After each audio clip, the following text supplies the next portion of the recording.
kita memberikan selamat kepada orang-orang yang mereka punya keyakinan bahwasanya Nabi Isa itu adalah anak Tuhan, maka seakan-akan kita memberikan kepada mereka ucapan selamat telah berbuat syirik kepada Allah. Semangat para generasi muda ini yang bergelora ini harus dibungkus dengan ilmu, dibangun di atas pondasi ilmu. Jadi dia inginkan perbaikan, justru dengan cara yang salah, akhirnya memunculkan kerusakan yang lebih besar dari itu. Ya benar, Allah Ta'ala Maha Pengampun. Namun jangan ini dijadikan argumentasi untuk kita berbuat kesalahan. Mereka menjaga Allah Ta'ala ketika mereka di masa muda, Allah jaga mereka ketika mereka sudah tua. Innahum fityatun amanu bi rabbihim wa zidnahum huda.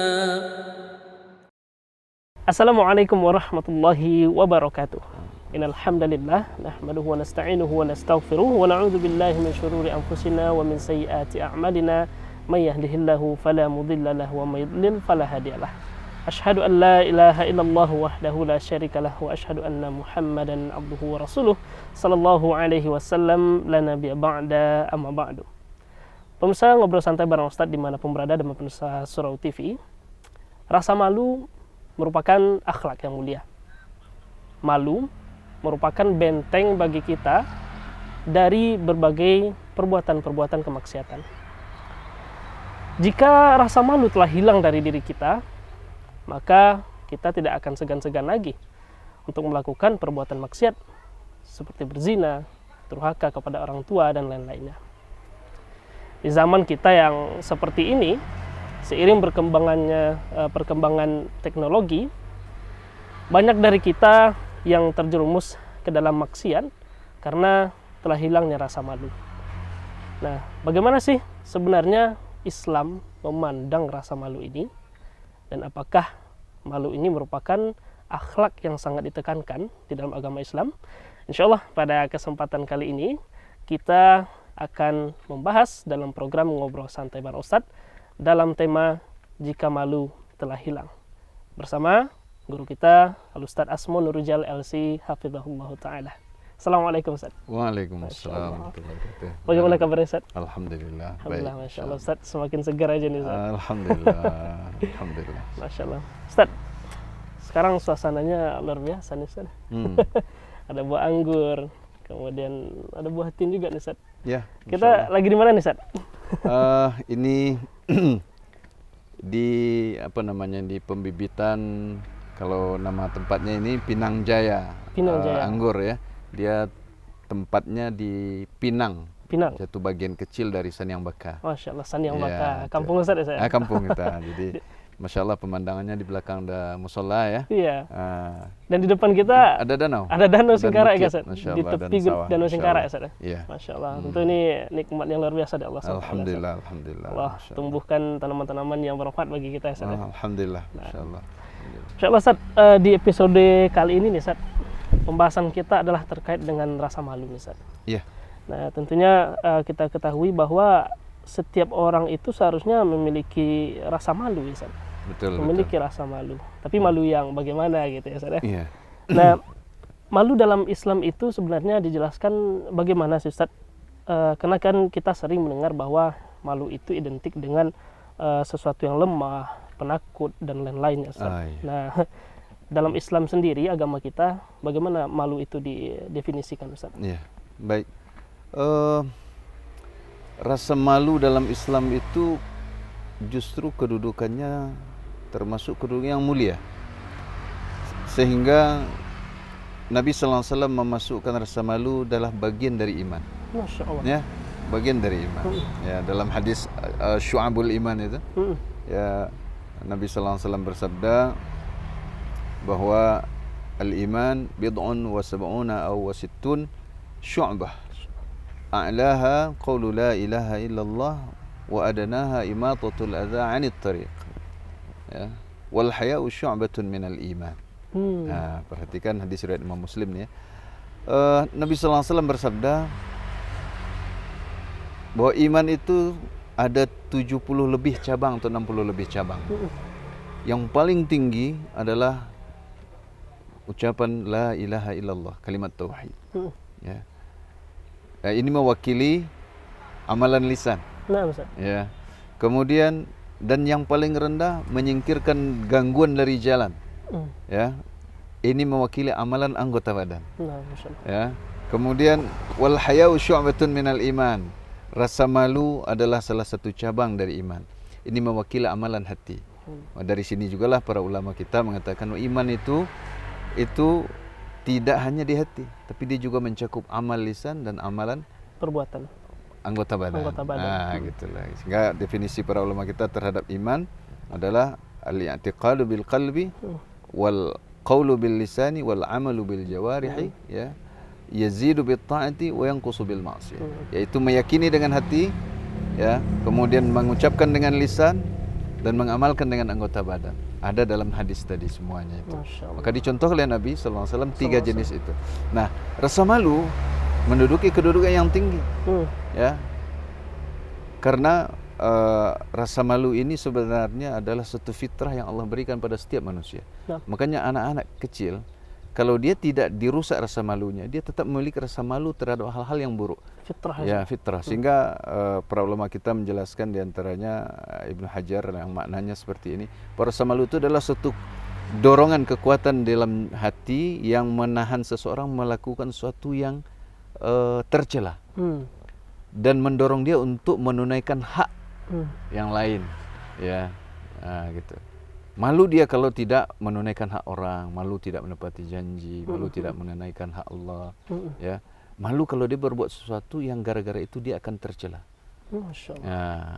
Itu rasa malu. Nah, ada sedikit perbedaan juga tentang yang Habib sebutkan tadi, ya. Ada rasa malu membuat terkesan lemah atau apa gitu. Itu kalau dalam bahasa Arab bukan haya.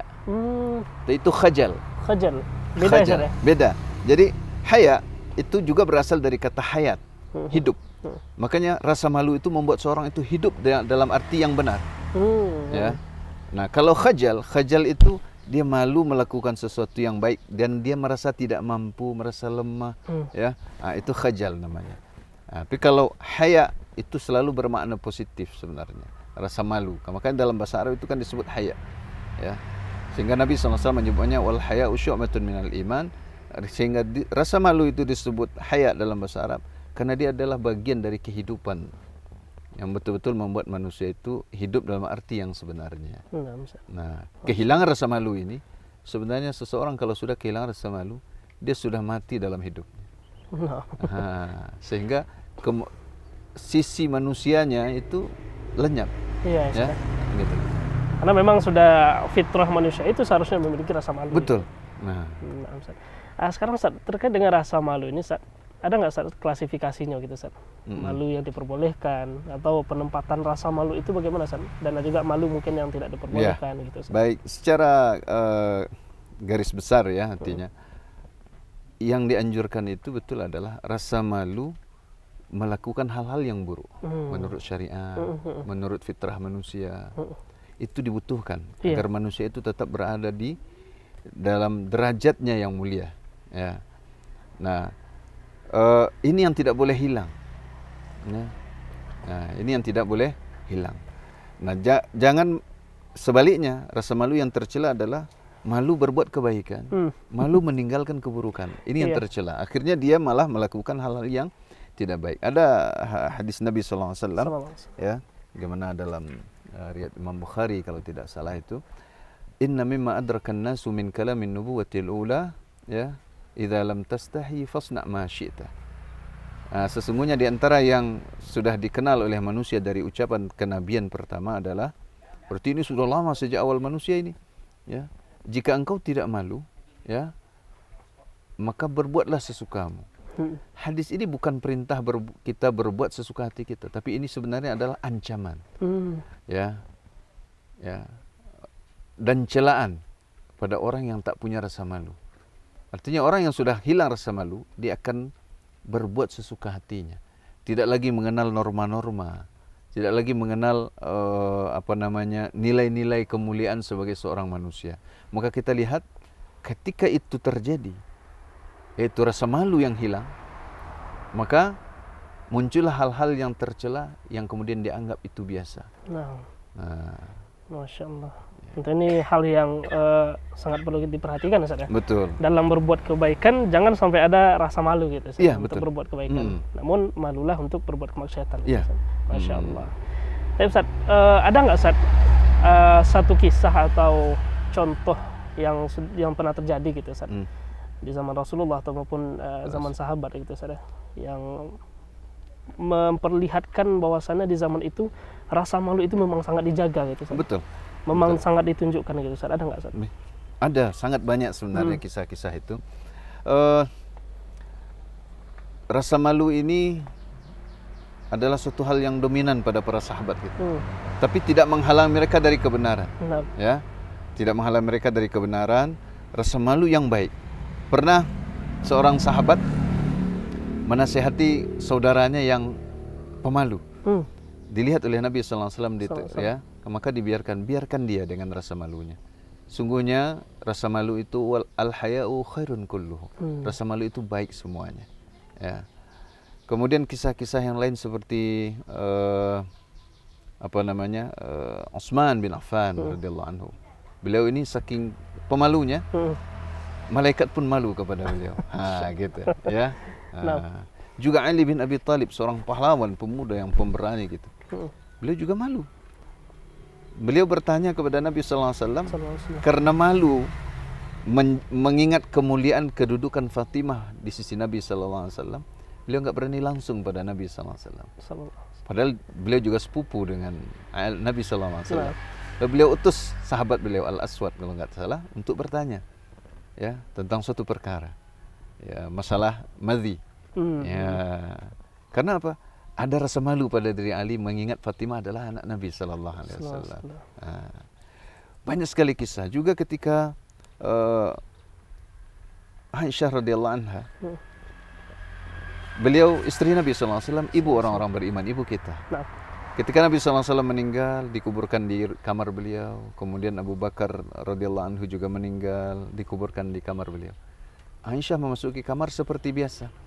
Kalau wanita sudah di rumahnya, dia bisa melepaskan beberapa pakaiannya ya, tidak berhijab sebagaimana di luar. Tapi setelah Umar bin Al-Khattab dikuburkan di dalam kamarnya, bayangkan Umar telah meninggal, ya, maka Aisyah radhiyallahu anha memasuki kamar seperti beliau di luar, tidak lagi membuka pakaiannya seperti. Kenapa? Ada rasa malu walaupun orang di dalam ini adalah orang yang telah meninggal. Telah meninggal ya Ustaz. Kalau Nabi SAW itu ada suaminya, maka tidak ada batasan auratnya.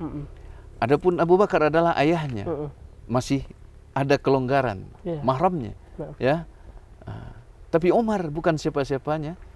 Walaupun Umar di dalam kamarnya adalah sebagai orang yang telah meninggal, ya, kuburan Umar, maka beliau masuk ke kamar tidak lagi seperti dulu membuka pakaian karena hayaan, rasa malu. Ya, sangat tertanam ya. Karena ada yang non mahram walaupun itu telah meninggal. Bayangkan kalau hidup, apalagi ya kan. Ini rasa malu yang mulia karena menjaga seseorang dari hal-hal yang buruk, ya, dan mendorong orang untuk berbuat kebaikan. Juga kisah Fatimah radhiyallahu anha, anak Nabi sallallahu alaihi wasallam. Fatimah ini kan meninggal 6 bulan setelah Nabi sallallahu alaihi wasallam wafat. Di ketika sakitnya itu dia dijenguk oleh para sahabiat, ya. Nah, di antara yang disampaikannya adalah dia malu kalau meninggal nanti kan ada tandu itu. Jadi tandu itu kan tidak bertutup pada, ya. Nah, tandu itu dan jenazah itu kan diletakkan di tandu. Nah, itu tidak ada tutup biasanya. Walaupun ditutup dengan kain, cuma bentuk tubuh itu kan terlihat. Ini sudah difikirkan oleh Fatimah. Malu rasanya kalau nanti jasad saya dibawa dilihat orang, terlihat bentuk tubuh saya. Padahal beliau meninggal gitu, ya. Jadi sebelum meninggal sudah memikirkan itu. Bagaimana, masya Allah, ketika hidup ya. Akhirnya ada di antara sahabiat yang pernah hijrah ke Habasyah menceritakan bahwa bagaimana bentuk tandu bagi di Habasyah ada penutupnya sejenis kotak gitu. Makanya akhirnya dilakukan seperti itu. Sehingga sejak itu wanita-wanita muslimah tandunya tidak terbuka, tapi Tertutup. tertutup. Nah, kalau kita lihat sekarang di Makkah Madinah, kalau kita solat jenazah, habis solat itu kan ada solat jenazah biasanya. Nah, Ustaz, sorry. Kalau di Masjidil Haram itu saya tahu tempatnya di pintu tempat masuknya imam itu. Itu kalau jenazahnya laki-laki itu tandunya terbuka. Terbuka ya, Ustaz. Hanya sejenis tandu biasa tanpa penutup. Kalau jenazah wanita itu pakai penutup agar lekuk tubuhnya itu tidak terlihat. Iya, Nah, itu apa? Rasa malu. sama lu. Rasa malu yang luar biasa. Masya Allah. Ya. Dan jangan menyangka adanya rasa malu membuat mereka terbelakang, tidak. Justru Allah taklukkan dunia untuk para sahabat, Nah, ya, dengan menjaga rasa malu. Sehingga negeri-negeri Islam ini luar biasa luasnya dulu. Penaklukan di mana-mana. Itu bukan berarti kehilangan rasa malu, tidak. Nah. Justru tersebarnya Islam itu bagian dari rahmat Allah SWT dengan mereka tetap menjaga rasa malu. Masya Allah. Ya. Ada. Ini tentunya kisah yang sangat luar biasa. Ana sampai merinding. Iya, benar. Luar biasa itu kita butuh itu sekarang sebenarnya. Jadi kita salah sangka kalau menganggap rasa malu itu kita kemudian menutup diri atau menghindari hal-hal yang buruk, lalu kita akan terbelakang. Salah sangka itu. Justru rasa malu itu bagian dari kemajuan. Nah, Ya, gitu loh. nah, Masya Allah, Ustaz. Kan bisa diminum dulu nih, Ustaz. Oh iya, bismillah. Ini Bismillah. Masya Allah kita dihidangkan.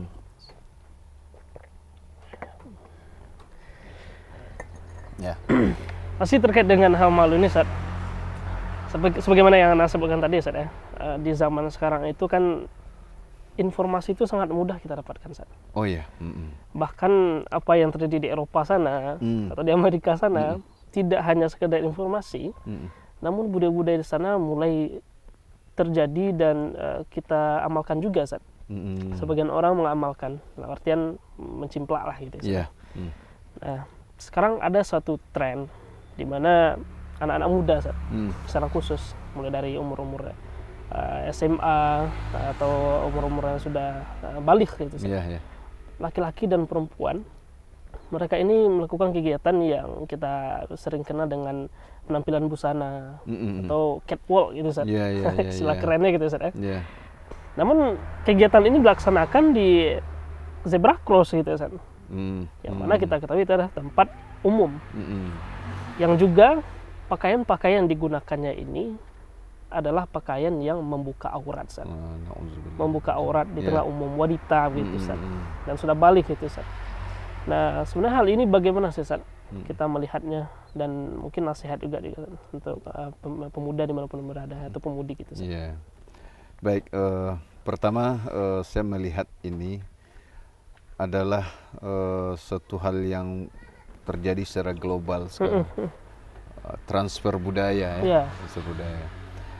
Dan menjadi masalah bagi kita ketika anak-anak muda kaum muslimin meniru mereka. Nah, ini, Ustaz. Karena cara pandang yang salah. Karena menganggap ini sebuah kemajuan.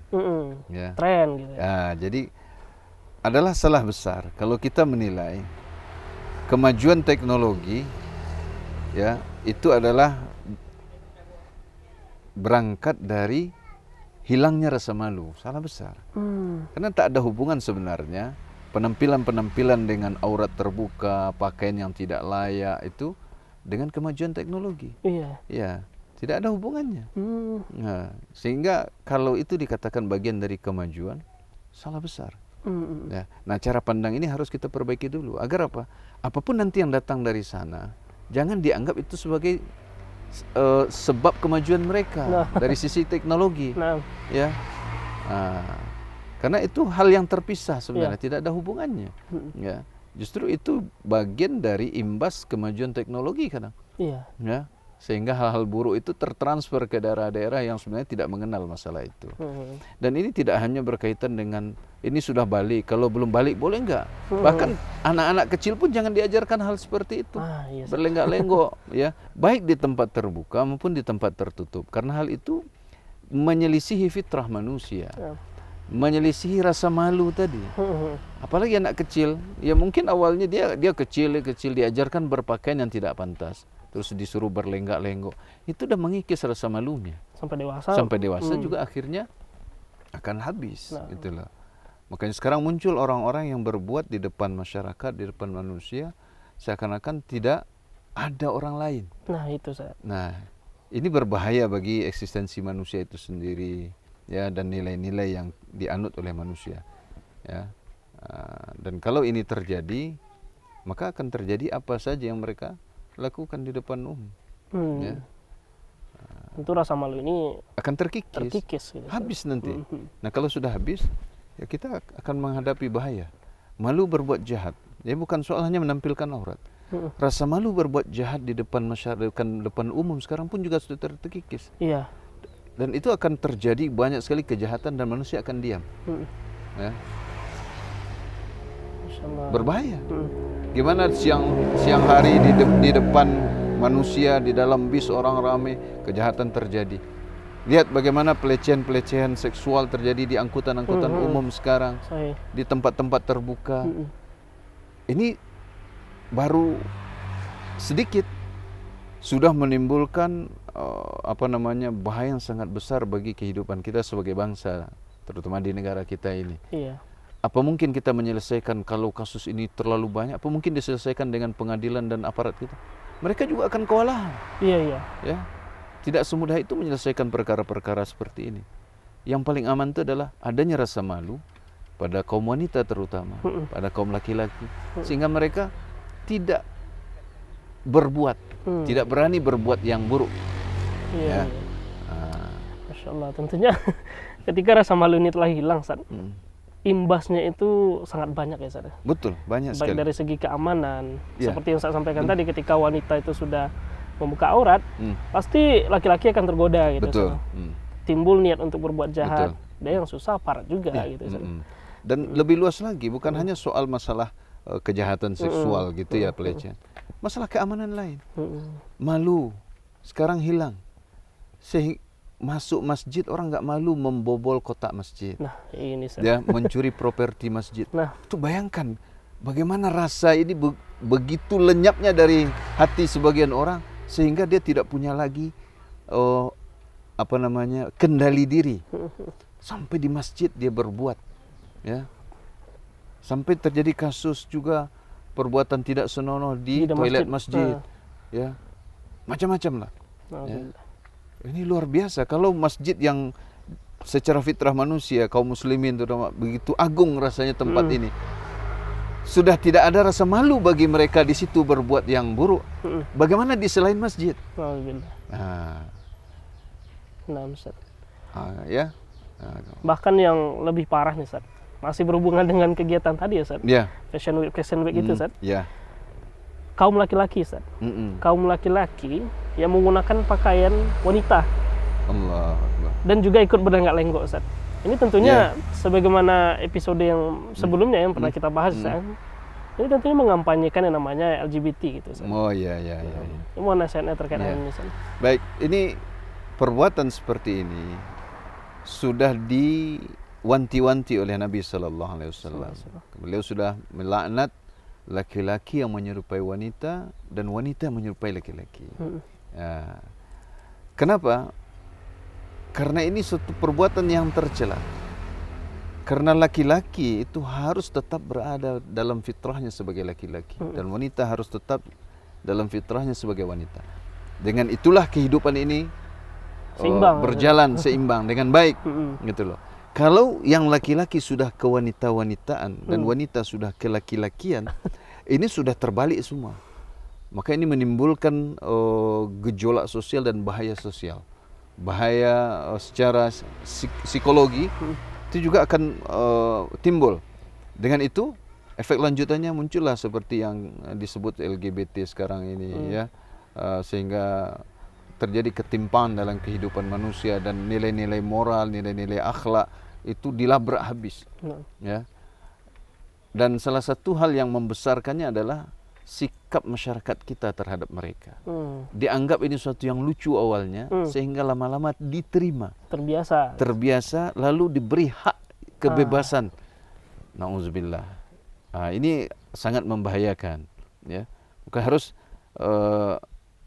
kita bersama-sama memperjuangkan kembali tumbuhnya rasa malu pada diri manusia agar mereka itu tetap berada di dalam fitrahnya sebagai manusia. Kalau tidak, mereka akan menjadi lebih rendah daripada binatang sekalipun. Nah, Ustaz. Ya, Allah Taala berfirman, "Laqad khalaqnal insana fi ahsani taqwim, tsumma radadnahu asfala safilin."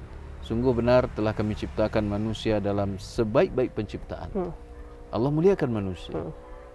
Kemudian kami kembalikan mereka, kami tempatkan mereka dalam posisi serendah-rendahnya yang paling rendah. Bahkan bisa lebih rendah dari binatang kalau mereka keluar dari fitrah mereka. Nah, sesuatu yang menjaganya adalah rasa malu. Nah, Ya. Makanya dengan rasa malulah kita berbeda dengan binatang. nah iya Ustaz. Ya, itu. Jangan sampai kita seolah-olah sama aja gitu jadinya. Ya. Gitu. Mm-mm. Nah, Ustaz. Mungkin ini pertanyaan terakhir, Ustaz. Lebih kepada meminta nasihat itu, Ustaz. Ya. Untuk kaum muslimin dimanapun berada atau pemirsa yang menyaksikan program Ngobrol Santai bareng Ustaz pada kesempatan kali ini. Bagaimana sih, Ustaz, kiat kita sebagai kaum muslimin agar tidak latah gitu, Ustaz, dalam menerima budaya-budaya yang secara zahirnya kita juga tahu bahwa itu adalah hal-hal yang akan menggerus keimanan kita gitu, Ustaz. Mohon nasihatnya, Ustaz. Baik. Berkaitan dengan kita meniru ini, sebenarnya berawal dari ketidaktahuan kita akan tuntunan agama kita. Yang saya lihat fenomena di masyarakat kita di tengah kaum muslimin adalah ketidaktahuan akan ilmu agama. Sehingga mereka tidak punya filter, tidak punya pedoman, tidak punya petunjuk arah. Lalu ketika mereka tidak tahu, mereka tentu tidak mengamalkan ajaran. Baik yang diperintahkan tidak dikerjakan, yang larangan tidak diketahui sehingga tidak tertinggalkan. Sehingga mereka tidak tahu mana yang larangan, ya, mana yang perintah. Lalu mereka melihat budaya-budaya lain, perbuatan-perbuatan, keyakinan-keyakinan dari luar dengan arus informasi yang global ini. Begitu cepat, dalam hitungan detik kita sudah bisa tahu dari berbagai belahan dunia dengan kemudahan teknologi ini. Nah, ini satu sisi mata pisaunya yang berbahaya ini kan. Nah, ketika kaum muslimin tidak punya ilmu tentang ilmu agamanya, dia tidak bisa menyaring ini baik atau buruk. Ya, maka masuk semuanya. Nah, ketika itu terlihat sesuatu yang populer, sesuatu yang viral, sesuatu yang trendy, dianggap itu biasa.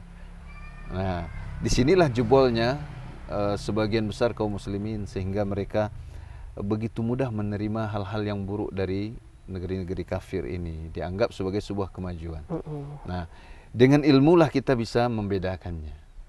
Oleh karena itu kita mengajak kaum muslimin, kita dan keluarga kita untuk terus belajar, bermajlis ilmu. Apa tuntunan agama kita? Ya. Sehingga ketika segala sesuatu kita lihat, kita sudah ada filternya. Ya, kita tahu ini sesuatu yang menyalahi. Ini begini, ini benar. Mana yang baiknya, mana yang buruknya. Kita bisa menilai kalau kita memiliki ilmu. Ya. Kita memiliki ilmu. Dalam segala bidang juga seperti itu. Kalau orang tanpa ilmu, dia pasti serampangan. Tapi kalau orang dengan ilmu, dia akan bisa memilih. Ya, gitulah. Baik, Masya Allah. Barakallahu fikum, Ustaz, atas nasihatnya, Ustaz. Pemirsa Ngobrol Santai bareng Ustaz dimanapun berada, tentu Masya Allah ya, sangat banyak nasihat yang luar biasa disampaikan oleh guru kita pada kesempatan kali ini. Tentunya mari kita bersemangat untuk menuntut ilmu. Mari kita bersemangat untuk mencari sumber ilmu. Dan mudah-mudahan program kita ini bisa menjadi salah satu wasilah ya, Ustaz, ya, untuk mendapatkan ilmu. Terlebih dalam pembahasan kita kali ini, agar rasa malu kita terjaga, Ustaz. Sehingga keimanan kita juga terjaga. Tapi rahmat Allah Subhanahu wa taala, semoga Allah memudahkan setiap kebaikan yang akan kita lakukan, dan semoga Allah SWT jauhkan dari kita berbagai keburukan. Amin ya rabbal alamin.